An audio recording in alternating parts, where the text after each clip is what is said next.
안녕하십니까. 이현종 기자의 분기탱진입니다. 오늘이 10월 16일입니다. 지난번에는 추석 연휴 관계로 방송을 한번 쉬었습니다. 그런데 지금 나라 돌아가는 꼬라지가 가관입니다. 현재 형국을 가만히 보면 꼭 구한말에 태어나서는 안 될 임금 고종하고 김건희와 비슷하다는 생각을 지울 수 없는 민비가 하는 모양새와 비슷하다는 생각입니다.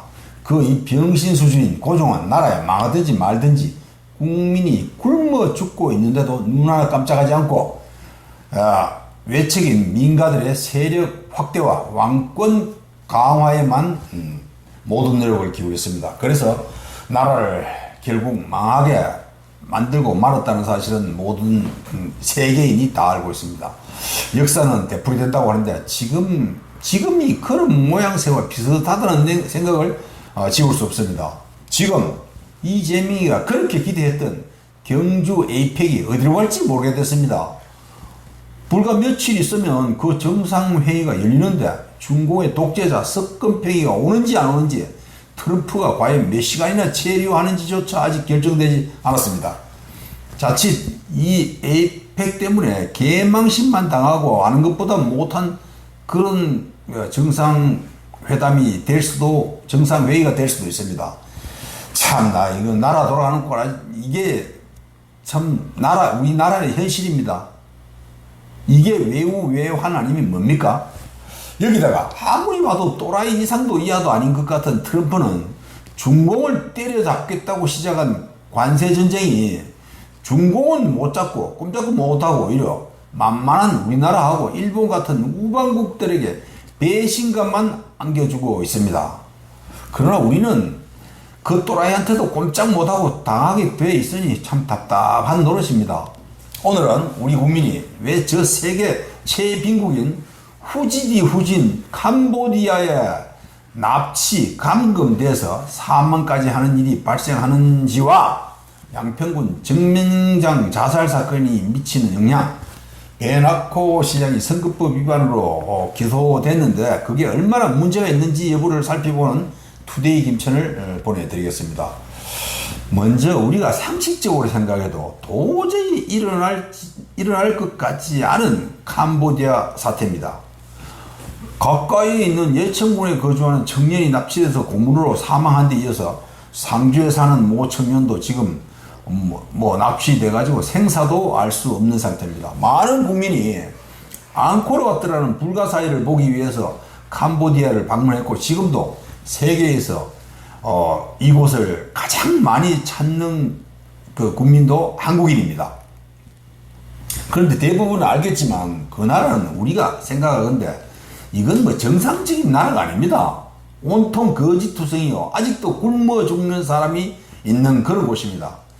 태국이나 필리핀은 열대지방이어도 모기 파리가 없는 데 반해서 이 나라는 모기 파리 천지로 그 나라에 사는 국민들도 이웃 나라에 비하면 저주받은 땅이라고 말들을 하고 있습니다.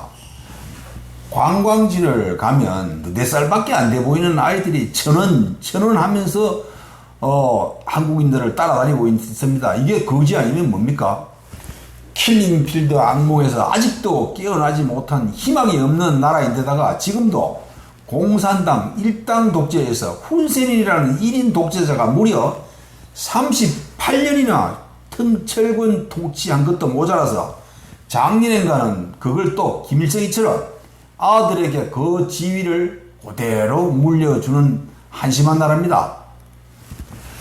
아무런 산업도 없어서 청년들이 취업하기가 무척 어렵기 때문에 그 나라에서 대학을 나온 멀쩡한 엘리트로 구분되는 청년들이 우리나라 계절 근로자로 파견 와서 농촌에서 노가다를 해가지고 일당을 받거나 불법 취업을 하는 게 지금 현실입니다. 그런 한심하고 형편없는 거지 나라에 이 나라 멀쩡한 청년들이 취업을 하겠다고 간다는 게 말이 된다고 봅니까? 이해가 됩니까 이거? 이해할 수 없습니다. 이유는 단 한 가지, 우리나라 청년들이 무식한 사람이 너무 많아서 그렇다는 겁니다. 일선 학교 교사들에 따르면 지금 고등학생을 기준으로 해도 공부를 하는 학생이 거의 없다는 겁니다. 한 학교에서 의대를 희망하거나 스카이 정도를 목표로 하는 몇 명을 제외하고는 대부분이 공부를 안 하고 학교는 그저 친구들하고 어울려서 그저 놀러 다니는 곳 정도로밖에 생각하지 않는다는 겁니다. 교사 권위가 땅에 떨어지지는 너무 오래됐고 교사가 학생을 어떻게 지적하고 나무랄 수도 없는 그런 학교 환경이어서 개망나니 같은 고등학생이 너무 많다는 겁니다. 그 이유가 바로 아무리 공부를 못해도 4년제 대학을 그냥 갈 수 있기 때문입니다. 그러나 이런 자들이 대학을 가면 뭐하고 졸업을 한들 뭐가 되겠습니까? 그저 학교는 간판이요. 졸업을 해도 머리에 든 게 전혀 없으니까 정상적인 취업이 안 되는 겁니다.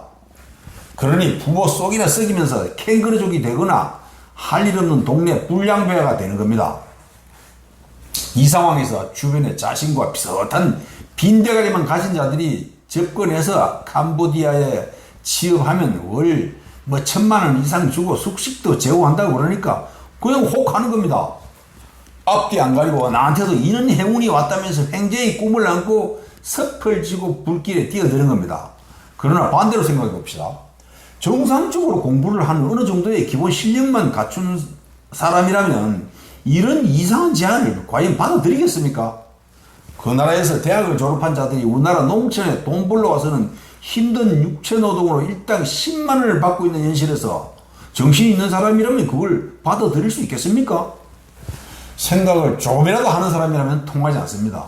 아무 생각 없는 청년들이 순간적으로 현혹돼서 그냥 빨려 들어가는 겁니다. 이래서 이들이 지옥으로 떨어지는데 문제는 우리나라 외교관들입니다. 제가 겪었거나 듣고 파악한 바에 따르면 우리나라 외교관들은 몽땅 갈아치워야 됩니다. 단 한 명도 남아있어서는 안 됩니다. 그들이 물을 또 흐리게 되어 있습니다. 중공에서 불쌍한 탈북자들이 도움을 요청해도 외면하고 또 한다는 짓이 겨우 마지못해서 아주 피동적으로 건성으로 대하고 이들을 도와주고 구출하기는커녕 외면한 일들이 자주 보도되기도 했습니다.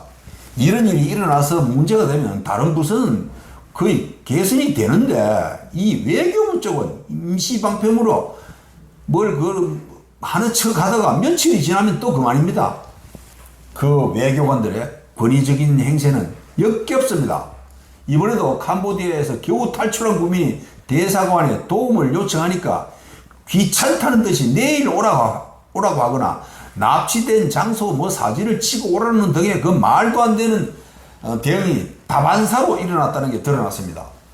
이번에는 캄보디아 대사관에서는 가족이 신고를 하려고 해도 자칫하면 허위 신고로 구속될 수 있다면서 공갈 협박까지 했다는 게 드러났습니다.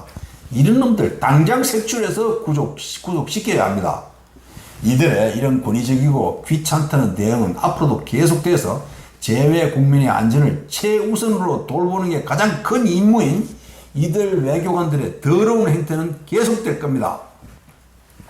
우리가 외국에서 무슨 일을 당하면 어쩔 수 없이 대사관이나 영사관에 도움을 요청할 수밖에 없습니다. 그러나 그 중에서 헌신적으로 사명감을 갖고 재외 국민을 도와준 외교관이 있다는 말은 들어보지 못했습니다. 그래서 우리는 외국에서 무슨 사고 같은 걸 안 당해야 됩니다. 어려운 일을 당해도 스스로 해결해야 합니다. 그것이 이 나라 현실이고 외교관들의 행태입니다. 이 자들이 우리 세금은 얼마나 많이 축냅니까? 재외 공간 하나 운영하는 데는 천문학적인 예산이 들어갑니다. 이번에도 캄보디아에 있는 외교부 직원들이 헌신적인 노력을 했다면 이런 일이 일어났겠습니까? 도움을 요청하면 모든 것이 귀찮고 번거로워서 하기 싫다는 투로 하는 게 이 자들의 행태입니다. 그래서 영사 도움을 기대하지 말고 스스로 길을 찾아야 하는 게 우리 국민들입니다.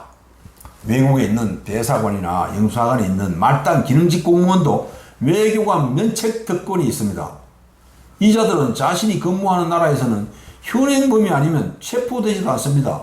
그래서 그들이 현지인들과 코피터지게 싸움을 해도 현지인들은 잡혀가도 그들은 잡혀가지 않습니다. 그러니 이것들이 얼마나 뻣뻣하고 권위적으로 변하겠습니까? 아무리 이 나라 어리석고 골이 비었다고 판단되지만 우리 국민이 어려움에 처하면 도와주고 구출할 의무와 책임이 있는 자들이 외교관인데 이 자들의 무능과 게으름으로 우리 국민 수백 명이 지금도 지옥에 있습니다. 참나, 이 좌파 정부는 지 패거리들은 한 놈도 소중하고 일반 국민, 그에 반해서 일반 국민은 별로 소중하게 보지 않습니다. 1년에 4천억 원이나 원조하는 이 거지같은 나라에 왜 우리 국력이 미치지 못합니까? 이 좌파 정부의 무능이 이렇게 드러나고 있습니다. 그리고 또 만사현통 애지중지하는 미스터리한 그 김현지는 도무지 실체가 뭡니까?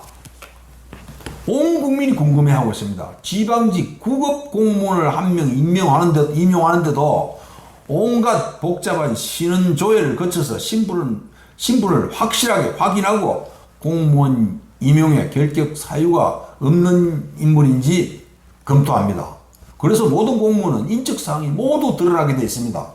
그럼에도 우리나라 가장 중요한 핵심 요직에서 최고위 정부직 공무원을 하는 애지중지 알콩달콩 김현지가 간첩인지 살인자인지 도적놈인지 스파이인지 또 몇 살인지 출신은 어딘지 무슨 학교를 나왔는지 대통령실에 있어도 되는 일액의 소유자인지 이러면 본명이 맞는지 아무것도 모릅니다. 국민은 세금을 내서 이 여자를 먹어 살리면서도 아무것도 모릅니다. 이게 나라입니까? 더 이상한 것은 무슨 학교를 나왔으면 단 한 사람이라도 동기생, 동창생, 교사가 나와야 하는데 그것도 없습니다. 참으로 이상합니다. 또 모든 국민이 이 미스터리한 그 애지중지와 이재명이가 어떤 관계라는 것을 풍문으로 듣고 있는데 아무런 설명이 없습니다. 이게 이 좌파 이재명 정부입니다. 또 참으로 안타까운 양평군 공무원 정모면장 자살 사건입니다. 이 사람이 마지막으로 남긴 유서에는 자살 이유가 그 막대목은 특검의 강압수사 때문이라는 게 백일화에 드러났습니다. 여기다 특검인지 뭔지 하는 그 사람을 죽도록 한 이자들은 거꾸로 이 사람의 유서까지 가로채서 가족들도 지금도 보지 못하고 있습니다. 이런 무도한 놈들이 어디 있습니까? 재작년에 해병대 최상병이 홍수에 휩쓸려서 사망한 사건은 실수입니다. 과실입니다. 그것 때문에 윤석열 정권이 그러나 큰 타격을 받았고 지금까지 아무것도 더 이상 드러나지도 않고 있는데 이 특검인가 뭔가를 또 만들어서 조사를 하면서 택도 아니게 세금 수백억을 낭비하고 있습니다. 이 실수로 일어난 안타까운 일을 가지고 이재명이 일단 그때 당시 온 나라가 절단난 것처럼 들고 일어났습니다. 여기에 적절히 대처 못한 무능한 윤석열 정부가 문제는 더 큽니다, 사실. 그러나 이번 사건은 그 최상병 사건하고 비교하면 그 결이 완전히 다릅니다. 특별검사가 강압수사로 성실하고도 무고한 간부 공무원을 죽도록 했습니다. 지금 장동혁이가 나름대로 대응은 하고 있지만 이게 좀 부족한 것 같습니다. 저 무도한 좌파들이 했던 것보다 더 심하게 가열차게 여론을 주도해서 이재명이가 휘청거리도록 더 센 공격을 해야 합니다. 그래서 많은 국민이 참여하는 투쟁의 장을 만들어야 합니다. 투쟁 방법을 못 찾으면 좌파에서 전향한 사람들로부터 아이디어를 얻으면 됩니다. 좌파 방식 그대로 적용하면 됩니다. 국민의힘 의원과 지도부는 상복을 입고 의정활동을 하면서 특검을 압박하는 등으로 비상한 자세로 임해야 합니다. 좌파들은 사람만 죽었다 하면 그동안 이런 건수가 어디 있느냐 하면서 시체파리로 세상을 뒤흔들었습니다. 그래서 좌파들의 투쟁 방식을 뛰어넘는 온갖 수단과 방법을 몽땅 동원해서 이재명의 진을 빼서 더 이상 이 나라가 나락으로 떨어지지 않도록 해야 합니다. 그런데 이 국힘에 있는 자들은 아직도 정신 못 차리고 그저 지 편한 안방 투쟁 방식밖에 모릅니다. 그래서 이런 호기를 또 놓치고 말 거라는 생각이 들어서 답답합니다. 이제 투데이 김천으로 들어가겠습니다. 지난 9월 하순부터 거의 한 달째 계속되는 짜증나는 가을 장마로 문제가 지금 심각합니다. 모든 과일에 탄저병이 발생하고 벼는 쭉정이에다가 나머지는 또 싹까지 돋아나는가 하면 사과나 배 같은 과일들은 과즙이 벌어지는 열과 현상이 일어나는 등으로 피해가 참 많아져서 걱정입니다. 그리고 김천에 혁신도시가 생겨서 공공기관들이 입주를 시작한 지가 벌써 10년이 됐습니다. 세월 빠릅니다. 그래서 김천시는 시민의 날인 15일에 혁신도시 조성 10주년 기념행사를 대대적으로 했습니다. 수도권에서 근무하던 중에 느닷없이 회사가 김천으로 이전을 하는 바람에 가족하고 헤어져서 살아가는 공공기관 직원들을 우리는 따뜻한 시선으로 바라봐야 합니다. 얼마나 힘들겠습니까? 그리고 지난 추석을 전후해서 배낙호 시장이 선거법 위반으로 기소된 걸 두고 시민들이 무슨 큰일이 난 것으로 알고 많은 궁금증과 함께 걱정과 말들을 많이 하고 있습니다. 이를 놓칠세라 내년 지방선거에 출마를 희망하는 인사들의 발걸음도 빨라지면서 추석을 위해서 온갖 단체 홍보 문자를 보내기도 했습니다. 시민들이 우려하는 것은 이번에 배 시장이 기소된 것도 지난번 김충섭 김천시장처럼 과연 시장직을 상실할 정도로 중대한 문제인가 하는 점입니다. 제가 법률가도 아니고 더구나 더더욱 판사가 어떤 결정을 내릴지는 알 수 없지만 비교 평가는 할 수 있습니다. 제가 이런 말을 하면 배 시장을 일방적으로 감싼다고 비난할 수도 있지만은 아닌 것은 아니고 억울한 것은 억울합니다. 그냥 사실대로 냉정히 짚어보는 겁니다. 저는 그동안 정치 논평을 하면서도 좌파를 비판을 많이 했지만 우파가 잘못한 데 대해서는 좌파보다 더 심하고 혹독하게 했습니다. 그래서 저는 좌우 또는 정실에 치우치지 않고 객관적으로 설명하고 비판한다는 걸 먼저 이해해 주셨으면 감사하겠습니다. 어쨌거나 배 시장이 기소된 사건은 지난번에도 간단히 언급한 바 있지만 30년 전에 발생한 근로기준법 위반으로 벌금 200만 원에 대한 해명이 문제가 된 겁니다. 해명 과정에서 간단히 당시 사업체를 운영하면서 회사가 부도나는 바람에 직원들의 퇴직금을 제때 지급하지 못해서 발생한 일이었다고 했으면 될 것을 좀 헷갈리게 한 것뿐입니다. 그러니까 좀 장황하게 근로감독관들이 갑자기 회사를 찾아와서 작업 중에 손가락이 절단된 사건 때문에 온 것으로 본인은 알았다는 등으로 본질과 약간 다른 답변을 해서 근로기준법이 아닌 산업재해 때문에 그런 일이 발생한 것으로 오해하도록 했다는 겁니다. 무슨 말을 하는지 쉽게 이해할 수 없는 그런 상황이었다고 하는 것이 적당할 것 같습니다. 그러나 또 냉정히 생각하면 30년 전에 있었던 그렇게 중요하지도 않은 벌금 200만 원 문제를 설명하면서 기억도 잘 안 날 수 있고 난다고 해도 엇갈릴 수 있어서 해명에 혼선을 빚을 수도 있습니다. 그러면 어쨌거나 그게 잘못된 거라고 인정을 해봅시다.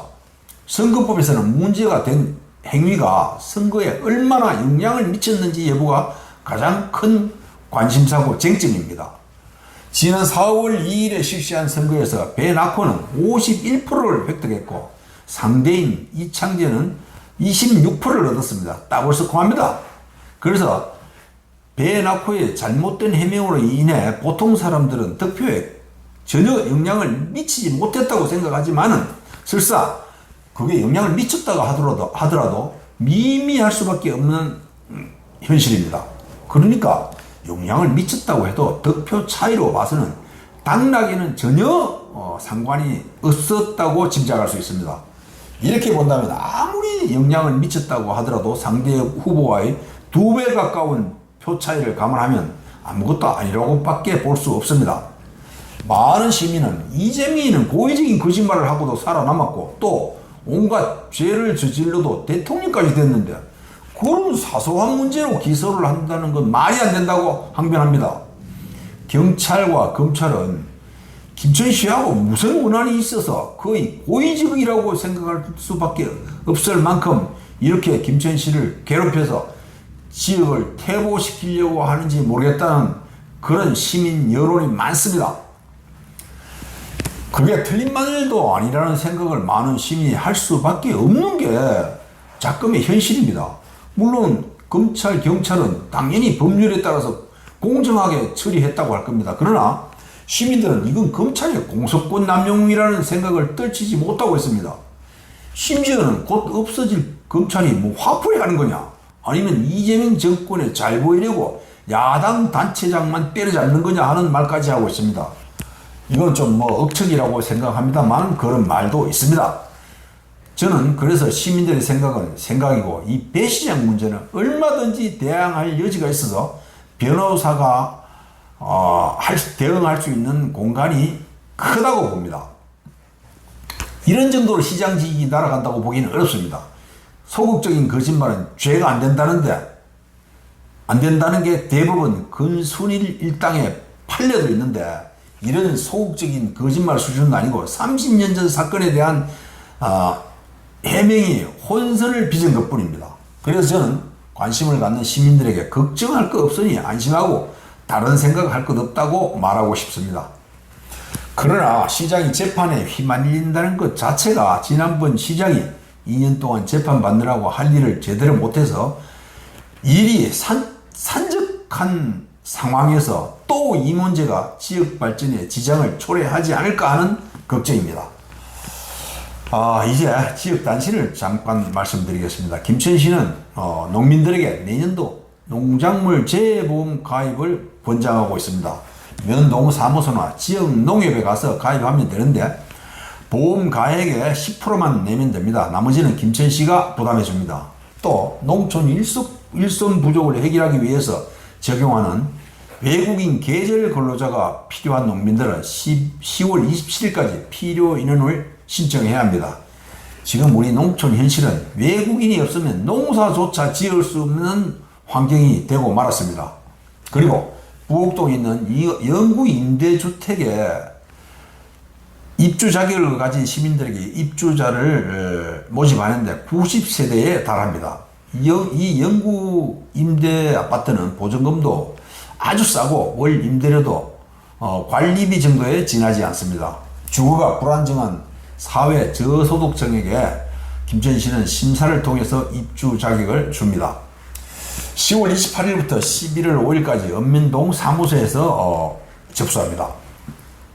이제 다음 주 토요일에 기대되는 김밥축제를 직지사 입구 사명도 대사공원에서 개최합니다. 그러니까 25일과 26일인데 축제장을 가고자 하는 시민은 아예 승용차를 이용할 생각을 하지 말고 종합운동장을 비롯한 시내 6곳에서 운행하는 셔틀버스를 이용하는 게 가장 좋은 방법일 겁니다.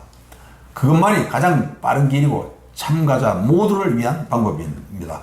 오늘 이만 마치겠습니다. 감사합니다.